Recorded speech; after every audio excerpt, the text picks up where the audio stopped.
Bonjour à tous, on est vraiment content de vous voir ce matin et donc on va vous prévoir une petite intervention où Antoine va vraiment donner un exemple de comment toute une structure est véritablement orientée client. On l'a vu tout à l'heure avec le restaurant, nous c'est pareil, on a vraiment pris un exemple où toute l'entreprise est là pour satisfaire le client. Donc c'est pour ça qu'on a mis Customer Centric. Donc on va dévoiler les petites coulisses qu'a mis en place OpcoEP depuis, on va dire, 3 ans, 2 ans, 3 ans. Oui, 3-4 ans, on est là-dessus. Voilà, 3 à 4 ans, pour en fait faire en sorte que les bénéficiaires qui appellent OpcoEP soient vraiment accompagnés et surtout soient super satisfaits. Alors, ce que je propose, c'est de commencer au départ par une petite présentation. Alors, je vais passer juste sur la slide d'après. Une petite présentation d'Eloquent. Donc, Eloquent, en fait, est éditeur de solutions de gestion de la relation client. Donc, tout simplement, on aide les entreprises à gérer, orchestrer, améliorer les conversations avec leurs clients. Et pour cela, on propose une plateforme cloud d'expérience client qui est composée d'une solution de centre de contact, donc SICAS, et de voix du client. Donc on a près de 20 ans d'existence, on est plus d'une centaine à votre disposition, on gère un demi-milliard d'interactions chaque année, donc du téléphone, du chat, du callbot, du voicebot, de l'email, etc. Et on parlait tout à l'heure d'enquête de satisfaction, on en gère à peu près 150 millions à l'année. Donc pour cela, on propose donc une plateforme qui va vous permettre donc de gérer les canaux classiques, traditionnels, email, chat. Donc pour vous, ça sera surtout le téléphone et d'autres canaux. Et donc, en fait, on va gérer, bien sûr, les canaux digitaux, les callbots, chatbots, etc. C'est vraiment une grosse nouveauté. Et grâce à notre plateforme, on va justement aller jusqu'à la collecte des avis et la publication des avis. Voilà. Donc, c'était la petite présentation d'Eloquent. Alors, sur la slide d'après, on va voir justement qu'est-ce que OpcoEP. Est-ce que tu peux nous en dire un peu plus ? Alors, OpcoEP, derrière tout ça, c'est un opérateur de compétences et notre métier principal, c'est d'accompagner les entreprises dans le financement de la formation. Alors, il y a la formation des salariés que vous connaissez tous et maintenant, un des gros angles sur lesquels nous intervenons, c'est le financement de l'apprentissage. C'est un métier qui est assez nouveau pour nous et surtout qui nous a confrontés à des flux qu'on ne connaissait pas auparavant. Vous voyez à peu près les métriques sur l'écran, donc on est sur l'année passée sur 450 000 contacts entrants. On fait également du sortant. Alors le sortant, c'est pas du sortant commercial, on est vraiment là pour faire la promotion de nos dispositifs et surtout inciter les entreprises à recruter des apprentis, parce qu'il y a un vrai enjeu gouvernemental aussi derrière. Et une de nos particularités, comme on l'a dit, c'est qu'on accompagne énormément de toutes petites entreprises. Et tout notre enjeu, c'était vraiment de pouvoir trouver un positionnement qui permette de répondre au mieux à cette pluralité d'entreprises, parce qu'on a beaucoup de métiers de bouche chez nous, donc on va avoir du boulanger, du boucher, on a également après des professions libérales, donc là tous les corps médicaux et également avocats, notaires, donc vous voyez qu'on a un panel d'entreprises bénéficiaires qui est très très large. Je crois que vous êtes 70 agents sur 6 sites et on en parlera de ces 6 sites après. Tu nous disais que ces TPE-là, ces entreprises-là, donc les coiffeurs, les professions libérales, en fait, pour eux, c'est quand même un enjeu important, recruter un alternant, et ils ne sont pas trop habitués, ils ont besoin vraiment d'être super accompagnés, qu'on les tienne un petit peu par la main. Et puis pour toi, même pour OpcoEP, c'est important parce que si la personne renonce en chemin, en fait, c'est un échec pour vous dans votre mission. Alors on a un vrai enjeu d'aller jusqu'à la transformation, parce que souvent on peut se décourager face à une lourdeur administrative. On a tous été confrontés à son CERFA en disant encore combien de lignes s'offrent à moi. Donc voilà, on est vraiment là dans un rôle de facilitateur, sachant que nous, également notre mission, on n'existe que parce qu'on transforme. Donc voilà, il y a une vraie volonté, on le verra aussi tout à l'heure par rapport au FCR qu'on travaille tout particulièrement, mais une vraie volonté d'aller jusqu'au bout et quand il y a un doute, on leur tient la main et on va jusqu'au bout de la démarche. Donc c'est pas juste de l'administration, c'est véritablement un besoin pour aider les personnes. Alors sur la slide d'après, on a présenté en fait les piliers, puisqu'en fait justement pour avoir une relation client 100% customer centric, vous êtes appuyé sur 3 piliers principaux qu'on va détailler juste après. Et le service client est au cœur. Complètement. Alors on a vraiment observé notre typologie de clientèle, comme je vous le disais, donc petites entreprises, des métiers tout à fait disparates. Donc premier point sur lequel on a travaillé, c'est les amplitudes horaires. Il fallait qu'on soit joignable très facilement. Le deuxième point, c'était que l'expérience soit bonne quand on nous appelle. Donc on voulait sortir aussi de cette approche un peu industrielle. On voulait vraiment mettre l'humain vraiment au cœur du suivi et de la relation client que l'on propose à nos entreprises.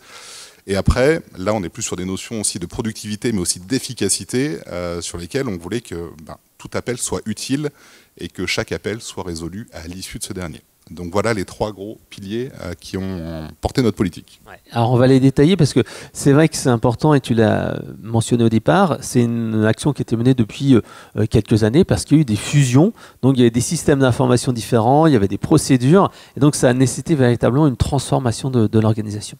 Alors sur cette d'après, on va voir le premier pilier qui est l'accessibilité. Et pour vous, c'est vraiment important, on a parlé tout à l'heure de restaurant, un boucher ou un boulanger, ça a des horaires de travail qui sont assez extensibles, et puis surtout, en journée, ils sont pris. Donc il faut être capable de s'adapter à leurs besoins. Et on voulait complètement aussi se démarquer du monde administratif dans sa globalité. Éviter on est fermé le jeudi après-midi, le vendredi c'est à partir de 14 h. Voilà, on voulait simplement proposer un service simple d'accès. Donc, on a fait quoi? On a regardé un peu nos implantations géographiques et on s'est dit, on va pas raisonner que local, mais vraiment, on va jouer le follow the sun. Alors la flèche, du coup, elle est dans le mauvais côté, parce que le matin, à 5 h du matin, c'est les équipes de l'île de la Réunion qui répondent, mais elles répondent à tout le monde. Donc voilà, le boulanger parisien peut avoir un bel accent réunionnais le matin. Quand la journée, après, ça va être nos implantations en métropole qui vont prendre le relais. Et vous avez un joli sourire guadeloupéen avec un call qu'on a monté spécifiquement sur la fin de la journée. Donc jusqu'à 23 h, voilà, c'est les équipes de la Guadeloupe qui répondent. Alors sur le papier, c'était assez simple. Après, il fallait juste quand même avoir l'idée de pouvoir, au travers de l'outil Eloquent, justement, pouvoir harmoniser tout ça, faire en sorte qu'il n'y ait pas de sentiment de coupure. Mais c'est une promesse client. Les clients nous testent en fait dessus. Ils ont un peu du mal à y croire aussi parce que voilà, souvent, on pense à la lourdeur administrative et voilà, on fait une promesse client qu'on se tient de tenir. Ouais. Donc vous avez donc ces 6 sites qui se passent entre guillemets la main et même s'il y a des pics d'activité, vous avez même prévu une externalisation toujours sur le même outil pour qu'il y ait toujours la même qualité de service. Et toujours du Made in France pour nous, voilà, c'est une condition non négociable. Le Made in France et la compétence des collaborateurs. Et ça, justement, c'est ce qu'on voit dans la slide d'après. C'est l'accompagnement renforcé sans limite de temps. Donc, vous n'avez pas une DMT que vous suivez comme le lait sur le feu. Vous travaillez plutôt sur résoudre le problème du client. Et on verra tout à l'heure le FCR qui est une priorité. Alors, une de nos particularités aussi, il y a 4 ans, on n'avait pas de service client. On n'avait pas de centre de contact. En fait, c'est vraiment à partir du moment où on a hérité des missions d'accompagnement sur l'apprentissage qu'on a été confronté à ces grosses volumétries. Donc, une de nos particularités premières, déjà, c'est qu'on n'avait pas des gens qui étaient du métier des centres de contact. Donc, on a eu plutôt des profils administratifs, des gestionnaires, quelquefois des commerciaux qui sont venus sur ces métiers du téléphone, peut-être un petit peu déjà sans une volonté farouche au départ, en disant « Tiens, là, c'est un métier qui se développe, je vais y aller ». Et du coup, pour nous, une des grosses priorités, ça a été de les former. Et de les former, plutôt de les accompagner. Vous voyez qu'on a pu mettre en place des formations certifiantes. Alors sur le marché, on ne trouvait rien qui nous convenait. Donc après, on est du monde de la formation aussi, donc on peut se permettre d'être un petit peu originaux sur ces sujets-là. Mais on a monté des cycles certifiants avec une soutenance à la fin. Ça mêle du coaching, ça mêle également des sessions de groupe. Il y avait aussi un enjeu, c'était de créer de la cohésion entre tous les sites. Parce que on a 6 sites différents et il fallait vraiment avoir ce sentiment de groupe qui fait la force en général d'un centre de contact. Cette formation, elle nous a permis d'éviter tout ce qui est script. On voulait vraiment avoir une touche personnelle, que chaque téléconseiller puisse arriver avec sa personnalité et sa sensibilité aussi. Donc on a vraiment travaillé sur l'écoute parce qu'une de nos grosses difficultés en général, les appels que l'on reçoit, les gens ne savent même pas pourquoi ils nous appellent. Ils nous appellent parce que ça me fait peur, l'apprentissage c'est compliqué. Donc il y a toute cette phase de découverte aussi, de réassurance par rapport aux besoins de nos bénéficiaires. Et voilà, c'est là où on a voulu plutôt donner des trucs et astuces à nos collaborateurs plutôt que de leur imposer des scripts.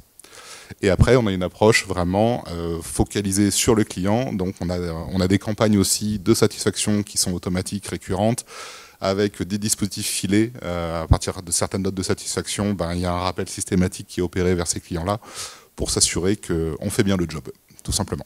Ouais, ce no script, pas de délai, a aussi un impact parce qu'on voit bien qu'il y a comme un effet waouh. Et tu me l'as dit plusieurs fois, il y a des clients, en fait, des bénéficiaires chez vous, qui envoient des petits cadeaux au centre de contact. Même parfois, comme vous êtes sur différents sites, il faut trouver sur quelle personne on se retrouve. Ah oui, alors ça, c'est l'histoire de la boîte de chocolat qui arrive à Paris à la boîte du siège social. Et on pensait que ça n'existait plus, mais c'est vrai que quand ça arrivait la première fois, on s'est dit, waouh, sympa. Et par contre, à qui on va l'envoyer? Donc voilà. L'avantage, c'est que chez nous, les prénoms sont réels. Donc, en l'occurrence, je crois que c'était Vanessa qui était destinataire. Donc, on a pu la retrouver. Mais ce genre de petits gestes-là, pour nous, en tant que tel manager, c'est du pain béni. Voilà, c'est la meilleure motivation, c'est la satisfaction de nos bénéficiaires. Donc, des anecdotes, mais sur lesquelles on essaye de capitaliser un maximum. Et c'est vrai que cet engagement-là se retrouve partout dans l'entreprise, puisqu'en fait, il y a une gestion dynamique des pauses. Quand il y a des pics d'appel, les équipes sont capables de décaler les pauses. Et là même, vous avez travaillé sur un programme pour mobiliser les équipes non opérationnelles lorsqu'il y a des changements légaux ou des pics de demande. Ça, c'était des choses importantes. Alors, si on passe aux outils, la priorité, tu l'as dit, c'est fluidité et FCR. C'est vraiment 100% de satisfaction. Donc, on a dit, on passe le temps autant qu'on peut. Mais pourtant... Et pour autant, vous ne voulez pas non plus faire exploser les effectifs parce que on voit bien qu'il y a une augmentation des appels sur plusieurs années et pourtant, on verra dans les résultats tout à l'heure, vous n'avez pas augmenté de manière aussi significative les objectifs. Alors comment vous avez fait ? Alors pour contenir aussi la masse salariale, c'est un vrai enjeu pour nous, il fallait qu'on ait un confort d'utilisation déjà pour nos téléconseillers qui soit le plus abordable possible. Comme je vous disais, c'était des collaborateurs qui n'étaient pas forcément de la partie du métier au départ. Et donc, on a fait le choix d'un outil qui puisse agréger plusieurs de nos technologies. Donc, on s'est appuyé sur Eloquent pour ce faire, avec une interfaçage avec notre CRM qui était Salesforce. Alors, nous, on le traduit par ce qu'on appelle des formulaires. C'est-à-dire qu'on depuis Eloquent, on va pouvoir envoyer directement des formulaires vers nos clients. Et lors de la réponse du client, ça vient directement alimenter notre outil de back-office. Donc là, c'était un temps certain de gagner, dans la mesure où on a éliminé les emails, qui étaient pour nous vraiment une grosse lacune, sur lesquelles on avait du mal à faire face à cette volumétrie-là. Donc le formulaire a répondu à ce point-là avec Eloquent et Salesforce. Et après, je vous le disais, public assez éloigné des outils informatiques, ou pas forcément éloigné, mais pas habitué non plus à être sur une plateforme de déclaration en ligne pour un contrat d'apprentissage. Et là, on s'est appuyé également sur Apizee. Alors Apizee, c'est un outil qui permet de visualiser l'écran de son client, et ce d'une manière très légère, parce qu'on ne voulait pas non plus avoir un formalisme qui soit trop important avec une création de compte ou autre. Là, tout est piloté par l'agent depuis Eloquent, on envoie juste un lien et on peut prendre la main, alors pas la main, justement, c'est ça tout l'enjeu, parce qu'on ne voulait pas qu'il y ait non plus de RGPD dans l'air. Donc c'est vraiment le client qui garde la main et qui nous propose de visualiser, et ça nous permet de les accompagner, tout simplement. Donc voilà, tout ça dans un objectif de résolution le plus rapidement possible. Ouais, c'est vrai que les équipes ont travaillé avec vous pour se dire mais comment on peut faire pour simplifier le travail des collaborateurs et simplifier le travail des clients. Et c'est là que la vision de l'écran est arrivée. C'est là que, au-delà du CTI classique, où on affiche la fiche, où on compose la fiche, cet aspect je simplifie les démarches de l'utilisateur, c'est vraiment ça. Et cet aspect customer-centric, c'est ça qui est important parce que quand vous dites vraiment comment je peux simplifier la vie des collaborateurs et la vie des clients. Donc ça, c'était des choses importantes. Alors pour finir, on va peut-être parler des résultats. Alors je trouve que c'est quand même assez impressionnant, puisqu'en fait, il y a un impact interne et externe. Alors je te laisse détailler quelques chiffres si tu veux. Alors le taux de décroché, déjà, ça on est tous attentifs toujours à ce fameux taux de décroché. On a commencé en 2020, rappelez-vous, c'était pas forcément la meilleure période, on avait du Covid aussi qui était bien présent, et surtout on était nouveau dans le métier. Donc voilà, d'un 65% à l'époque, aujourd'hui on est sur un 95%. On est sur des temps d'attente qui sont très très réduits également, et on a un principe de demande de rappel, de callback directement depuis le SVI. Donc on se refuse à faire attendre trop longtemps nos clients, ou sinon c'est un rendez-vous téléphonique qui est pris dans la foulée. Ah, donc la personne peut choisir d'être rappelée à telle heure, à telle date, et après il y a les équipes qui rappellent. Ouais, les demandes de rappel chez nous se font à la fois depuis notre site internet ou directement depuis la file d'attente. Un des principaux succès pour nous, c'est qu'il y a moins d'appels, en fait. Il y a 2 ans, on était à 650 000 appels. Là, vous l'avez vu, on est à 450 000 appels sur l'année 2024. Notre enjeu, c'est qu'il ne nous surappelle pas, en fait. C'est pour ça qu'on a vraiment travaillé le FCR, et que le moins 16% par rapport à N-1, c'est une vraie victoire pour nous. Ça veut dire qu'on est meilleur dans la résolution, et vous voyez qu'on a un taux de FCR qui est de l'ordre de 92%. C'est énorme. Ce qui est assez satisfaisant, oui, tout à fait. Et on a la chance d'avoir cet indicateur-là qui nous motive aussi dans l'accompagnement, dans le changement. Parce que voilà, porter des transformations, des changements quand il n'y a pas les résultats qui suivent, c'est compliqué. Et on a fait ce choix aussi, voilà, d'être très très présent sur l'évaluation. Et on va encore le développer encore plus à venir avec certainement de l'automatisation depuis les SVI aussi, pour qu'on arrive à piloter notre activité le plus finement possible. Et une dernière donnée qui est très importante, c'est le turnover, qui est souvent un des gros problèmes dans les centres de contact. Alors je suis plus à 0%, c'est faux, j'ai eu une mobilité interne il y a quelques mois, mais sur nos 70 collaborateurs, on arrive à les fidéliser. Et voilà, je pense que c'est le fruit aussi de tout ce qu'on a mis en place pour accompagner nos collègues. Donner du sens et montrer que c'est un beau métier, qu'on est là pour aider. Et c'est vrai que le fait d'avoir ce FCR et de ne pas avoir de limite, ça valorise leur travail. Ils sont vraiment là pour aider et ils sont vraiment utiles. Comme tu l'as dit, c'était pas facile de passer du bureau au téléphone. Et je trouve que ça, c'est vraiment bien. Et on voit que toutes les équipes sont vraiment engagées. Et vous avez mis les indicateurs. Là, tu as parlé du CSAT, du FCR, mais également le CS ou la compréhension du besoin du client qui sont mesurés. Et là, on voit bien que c'est ce qui compte, aider le client. Voilà. Alors je crois qu'on nous fait signe qu'on est arrivé au timing, 16 minutes au lieu de 15. Donc merci à tous pour votre ma présence. Et si vous avez des questions, on est à votre disposition juste après. Et merci à tous.